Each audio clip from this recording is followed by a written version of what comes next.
วันนี้หลังจากเสร็จภารกิจไปพบทันตแพทย์มีเวลาครับก็เลยพา เนี่ยดึงมาก พาครับทำสาวแม่บ้านไป สายมาก ทานแหนมเนืองครับไปกินแหนมเนืองครับที่นู่นนะครับประตูอินโดจีนที่มีกองห้าก็ร้านอาหารที่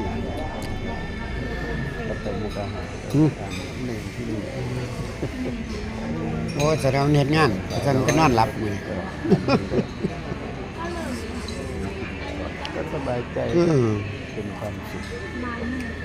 ของครอบครัวเล็กครอบครัวน้อย